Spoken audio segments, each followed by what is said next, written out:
دیکھو نا میرے محترم سامعین، ذرا یہ بات توجہ سے سماعت کیجیے۔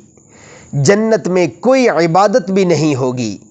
نماز، روزہ، زکوٰۃ، حج، سب عبادتیں ختم ہو جائیں گی، صرف عیش و عشرت ہوگی۔ لیکن ایک عبادت وہاں بھی رہے گی۔ وہ کون سی عبادت ہے؟ وہ عبادت ہے شکر والی۔ ہر جنتی کی زبان پر کلمات شکر جاری رہیں گے، اور وہ شکر کیا ہے؟ الحمدللہ۔ جو بھی نعمت ملے اس پر الحمدللہ کہنا ہے، دنیا میں بھی کہنا ہے، اور جنت کی بھی یہ عبادت ہے۔ یہ عبادت کبھی ختم ہی نہیں ہوگی، دنیا میں بھی ختم نہیں ہوگی۔ تمام عبادتیں دنیا میں جو ہے ہمارے مرنے تک ہیں، وہ ختم ہو جائیں گی، جب ہم مر جائیں گے ختم ہو جائیں گی۔ لیکن یہ وہ عبادت ہے شکر والی، اللہ کا ہر نعمت پہ شکر ادا کرنا، الحمدللہ کہنا، یہ جنت میں بھی ختم نہیں ہوگی۔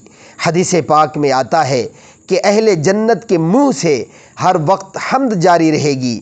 جس طرح دنیا میں بغیر کسی ارادے اور محنت کے سانس جاری رہتا ہے، اسی طرح جنت میں بلا اختیار حمد جاری رہے گی۔